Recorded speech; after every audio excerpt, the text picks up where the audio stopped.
Think about the one person you did the most for, the one you showed up for when nobody else did, the one you gave your time, your energy, your peace. Now tell me, where are they today? I'm willing to bet they're not in your corner the way you were in theirs. That's the wound nobody talks about. Not the kind that bleeds. The quiet kind.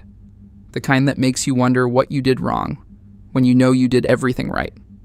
This is about why the people you pour yourself into become the ones who betray you or walk away like you never mattered. Here's what nobody tells you. When you help someone in a really big way, you don't just give them something. You show them something. You show them the version of themselves that was struggling or broken.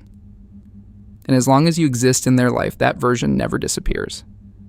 Every time they look at you, they remember who they were before you stepped in. And some people would rather burn the bridge than keep walking across it, remembering how badly they needed it built. Let me explain what happens inside their brain. When someone owes you a debt they can't repay, something strange happens. The gratitude they felt starts to rot.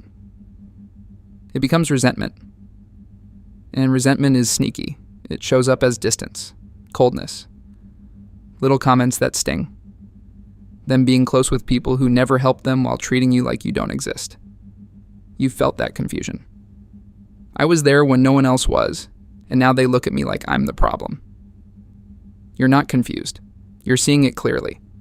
The problem is, love is only a mirror when the other person is comfortable looking at themselves. And a lot of people aren't. You became the reflection they can't face, so they crack you. Here's exactly how. Time passes. You keep growing. Their life stays stuck. Now there's a gap between where you are and where they are. And that gap eats at them. So their brain rewrites history. Suddenly your help wasn't that big. Suddenly, they would have figured it out. Anyway, suddenly you weren't generous, you were controlling. And they actually believe it. Their brain built a story where they're not the person who needed saving, and you're the villain. Whatever they do to you next feels justified to them. I had someone I supported for years tell mutual friends I was manipulative. What? The same person who called me crying every week decided the problem wasn't their chaos. It was my help. Because my help reminded them they needed help, and they couldn't live with that. Now, the part we never say out loud. A lot of us who give too much aren't just being kind. We're chasing the feeling of being needed. The feeling that says, I matter because they can't survive without me. When your worth lives inside someone else's need, you will always attract people who take and disappear. Not because you're unlucky, but because that's the trade you're offering. You give them everything, and they give you a reason to feel like you matter. That's not love. That's a wound. Pretending to be a gift. So what do? Be kind, but stop making yourself the lifeline.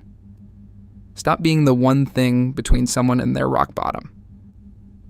When you're that person, you're not their friend, you're their excuse. And they will resent you for it. Watch how people treat you when you win, not when they need something. That reaction before they control their face tells you everything. Joy looks different from envy hiding behind a smile. Learn the difference. Here's what you need to remember. When someone you poured yourself into walks away, their betrayal isn't a verdict on your worth. It's information. The world showing you what that person is made of when no one's watching. You didn't fail. You gave real. They weren't ready for it. So, one question. Who in your life shows up for you the same way you show up for them? Not when it's easy, but when it costs them something. Who chooses you? Those are the ones worth everything. Everyone else let the mirror go. If you've given everything and got nothing back but pain, hit subscribe. This channel is for people learning their worth isn't in their giving, and that healing is about becoming wiser, not building walls. Here at Cyclipsis, we give you the language to understand why people hurt you, so you can protect yourself intentionally, not just take it personally.